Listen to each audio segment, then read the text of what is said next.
অষ্টমীর রাতে আমাদের তেমন কিছু প্ল্যান না থাকায় বাড়ির পাশে মণ্ডপে বসেছিলাম। তারপরে মাসি বলল, চল একটু ঘুরেই আসি। আজ কিন্তু কোনো রকম আমিষ খাবো না, বাইরে কোনো কিছু খাবোই না, বাড়ি এসেই খাবো, খালি ঘুরতে যাবো চল। তো আমি বললাম ঠিক আছে চলো। বাড়ির পাশেই 1 কিলোমিটারের মধ্যেও আমাদের আরেকটা প্যান্ডেল হয়, যেখানে খুব সুন্দর প্যান্ডেল করে। তো আজ আমরা সেখানেই চলে গিয়েছিলাম, আমি, মাসি, বুনু আর মেয়ে। মণ্ডপে গিয়ে দেখি সেখানে হচ্ছিল প্রোগ্রাম। কিছুক্ষণ দাঁড়িয়ে প্রোগ্রাম দেখার পর পাশে কিছু দোকান বসেছিল, সেখান থেকে মেয়ে একটা পুতুল কিনবে বায়না ধরেছে, পুতুল কিনে চলে এসেছিলাম বাড়িতে।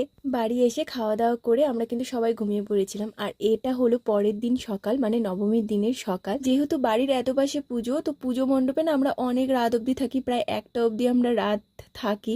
তো সেই জন্য আমাদের পরের দিন সকালে ঘুম থেকে উঠতে উঠতে অনেক দেরি হয়ে যায়। আজও তাই হয়েছিল, সকালে ঘুম থেকে উঠতে দেরি হয়ে গিয়েছিল। আমি গেছিলাম স্নানে, দেখি আমার জন্য আর আমার ভাই বউ জন্য দুজনের জন্য বাবা থালা রেডি করে রেখে দিয়েছে। তো সেই থালা নিয়ে চলে গিয়েছিলাম মায়ের কাছে পুজো দিতে।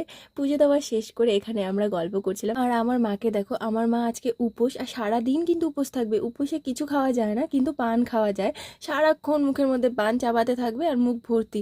সেটাই দেখাচ্ছিলাম আমি কেমন করে পান খায়। আমার মার প্রত্যেকবার এই যে পুজোতে ছাপা শাড়ি পরেই কেটে যায়, কারণ পুজোর সব কাজ করতে লাগে, ভালো শাড়ি পরতে চায় না। ছাপা শাড়ি পরেই চলে যায়, আর রাত্রে কোথাও ঘুরতেও যায় না। পুজোতে আমরাও কাপড় দিই, ভাইও দেয়, সেগুলো কোনোবারও পরে না, পরে পরে। তারপর আমরা সবাই মিলে এখানে বসে পড়েছিলাম গোল করে যজ্ঞের জন্য। যজ্ঞ কমপ্লিট করে আমরা সবাই মিলে ঠাকুরমশাইয়ের আশীর্বাদ নিয়ে নিয়েছি। তো আজকে ভিডিওটা এখানেই, নেক্সটে দেখা হচ্ছে, টাটা।